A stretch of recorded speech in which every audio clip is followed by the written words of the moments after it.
उसे देखते ही दादी का मुंह बन जाता, कुछ भी उसे सुनाने लगती। पता नहीं क्यों उठा लाई इस नासपीटे को। अब तो हमारी सुबह इस मनहूस सूरत को देखकर ही होती है। मनोरमा की सुबह अपनी सास के इन्हीं शब्दों से होती थी। जिस दिन से मनोरमा राजू को अपने घर लेकर आई थी, उसी दिन से उसकी सास की आंखों में वो लड़का खटकता था। मनोरमा घर संभालने के साथ साथ अपना छोटा सा केटरिंग का काम भी संभालती थी। उसके घर में पति, सास और बेटी के अलावा एक ऊपर की मदद के लिए नौकरानी भी थी। यूं तो उसको कोई तकलीफ नहीं थी अपने पति और सास से, पर राजू के आने से उनका व्यवहार बदल गया था। वह दोनों राजू को तिरस्कार की नज़र से देखते थे और बात बात पर जलील भी करते थे। मनोरमा से भी अब नाराज रहते थे। मौका देखकर उसको कुछ न कुछ सुना देते थे। उनकी 8 साल की बेटी पलक राजू को देखकर बहुत खुश हुई थी और उस 12 साल के बच्चे को पहली बार में ही राजू भैया मान लिया था। राजू उसी दिन से उसको छोटी बहन की तरह प्यार करता और उसका बहुत ध्यान रखता था। राजू और पलक साथ में पढ़ते थे, खेलते थे। खेलने में कभी कोई बात हो जाए तो राजू पलक को प्यार से समझाता था, जबकि पलक अपने छोटे होने का फायदा उठाकर उससे लड़ाई भी कर लेती थी। पलक का राजू की तरफ प्यार और सम्मान देखकर दादी और पिता को बहुत बुरा लगता। उन्होंने उसको राजू के खिलाफ भड़काना शुरू किया और उस मासूम बच्ची का मन राजू के खिलाफ होने लगा। वो हर बात पर उसका अपमान करती। मनोरमा उसको प्यार से अकेले में समझाती तो वह थोड़ा बहुत तो समझ जाती थी, लेकिन माँ की व्यस्तता पर पिता और दादी की सोच भारी पड़ गई।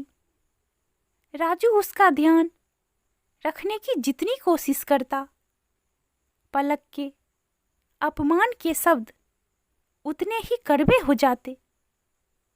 बचपन में रक्षाबंधन पर वो राजू के लिए राखी लाती थी और मेरा भैया कहकर राजू की कलाई पर बांधकर मिठाई खिलाती थी। राजू भी उसको आइसक्रीम खिलाने ले जाता और कोई उसकी मनपसंदता का तोहफा दिलाता। अब वही पलक अपनी माँ के जोर देने पर राजू को राखी बांधती और चली जाती। राजू, जिसका असली नाम रघुवीर था, मनोरमा की बचपन की सहेली मीनाक्षी का बेटा था। मीनाक्षी के पति फौज में थे और दुश्मनों के हाथों देश के लिए शहीद हुए थे। मीनाक्षी ने अकेले राजू को बड़ा करा था। राजू बेचारे की किस्मत में माँ बाप का प्यार शायद नहीं था। एक दिन मीनाक्षी बाजार से सब्जी ला रही थी तो एक कार ने उसे टक्कर मार दी। अस्पताल में मीनाक्षी ने मनोरमा को बुलाया और उससे वादा लिया कि वो उसके बेटे का ध्यान रखेगी। मनोरमा के हाथ में अपने 12 साल के रघुवीर को छोड़कर मीनाक्षी ने अंतिम सांस ली। जब मनोरमा राजू को घर लेकर आई तभी उसकी सास ने कहा था, मनहूस है यह लड़का, माँ बाप दोनों को खा लिया, अब क्या अपना घर बर्बाद करने के लिए लाई हो? कोई जरूरत नहीं इसको यहाँ रखने की, छोड़ आओ इसको किसी अनाथ आश्रम में। मनोरमा के पति भी नाराज हुए थे। उसने उन लोगों से कुछ नहीं कहा और राजू को अपने बेटे की तरह पालने लगी। इन्हीं सब कड़वी बातों के साथ समय तेजी से आगे बढ़ा और अब राजू 25 साल का एयरफोर्स पायलट बन गया था। मनोरमा को वह माँ नहीं, भगवान मानता था, जिसने बहुत मजबूती के साथ उसको पाला था। 21 साल की पलक भी एक खूबसूरत लड़की थी। अब दादी और पिता के जरूरत से ज्यादा लाड़ प्यार ने उसको जिद्दी और रूखे स्वभाव का बना दिया था। मनोरमा के प्यार, मेहनत और समझदारी की वजह से वह माँ की इज्जत तो करती थी, लेकिन राजू को लेकर उसका वही रवैया था। एक दिन पलक ने घर में बताया कि उसको किसी सहेली के घर जाना है और वह रात को वहीं रुकेगी। दादी और पिता को तो कोई मतलब था नहीं।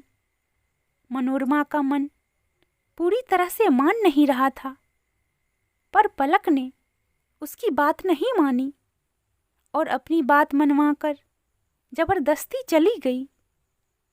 राजू घर में था और सब कुछ सुन रहा था। वह पलक के सब दोस्तों को जानता था और उन्हें बिल्कुल पसंद नहीं करता था। वह सब बिगड़े हुए बच्चे थे।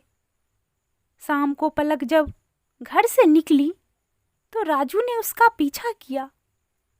उसने पलक को एक घर में जाते हुए देखा। वह खिड़की से झांकता है तो देखता है कि गिनती के कुछ लड़के और लड़कियां ही हैं और कोई नहीं है। उसको कुछ ठीक नहीं लग रहा था। वो वहां छुपकर बैठ गया। पलक दोस्तों के साथ नाच रही थी कि तभी राजू ने देखा कि एक लड़का उसकी ड्रिंक में कुछ दवाई मिला रहा था। राजू इन सब का वीडियो बना रहा था। उसने देखा कि पलक को थोड़ी देर बाद चक्कर आने लगे। वह लड़का पलक को कमरे में ले गया और बेहोशी की हालत में पलक को पलंग पर लेटा दिया। जैसे ही उसने पलक के कपड़ों को छुआ, राजू ने उसके ऊपर हमला करा और बहुत मारा। वह पहले ही पुलिस को उस लिए पार्टी की खबर दे चुका था, इसीलिए पुलिस वक्त रहते आ गई और उस लड़के को पकड़कर ले गई। राजू ने किसी तरह से मिन्नत करके पुलिस को पलक को ले जाने से रोका। जब तक पलक को होश नहीं आया, वह वहीं बैठा रहा और माँ से झूठ बोलता रहा कि पलक अपनी सहेली के घर ही है। जब पलक को होश आया, तब राजू ने उसको सारा वीडियो दिखाया। पलक कुछ नहीं कह पाई और फूट फूट कर रो पड़ी। जो उसके साथ दोस्तों ने किया, उसका पलक को बहुत बुरा लगा, पर उससे ज्यादा वह शर्मिंदा थी। बचपन से अब तक जिस राजू का उसने दादी और पिता के कहने पर हर घड़ी अपमान किया था, उसी राजू ने आज सही मायने में भाई का फर्ज निभाया था। राजू ने उसको समझाया कि आज जो कुछ हुआ उसे भूल जाओ। घर में किसी से कुछ कहने की जरूरत नहीं है। आज से अच्छे दोस्त बनाओ और अच्छी जिंदगी जियो। मनोरमा ने घंटी बजने पर दरवाजा खोला तो पलक राजू को साथ देखा। उसको थोड़ा ताज्जुब जरूर हुआ, पर खुशी भी बहुत थी कि शायद पलक का मन बदल गया है और अब दोनों भाई बहन के बीच में प्यार है। कुछ दिन बाद राखी का दिन आया तो पलक पहले की तरह बाजार से अपनी पसंद की राखी लाई और राजू की कलाई पर बांधकर मेरा भाई कहकर उसको गले से लगा लिया। दादी और पिता भी अब चुप हो गए थे। पलक के अपमान का बदला राजू ने मनोरमा के वात्सल्य के धागे से आज मजबूत रिश्ता बनाकर पूरा करा। कहानी पसंद आए तो please friends subscribe, share and like.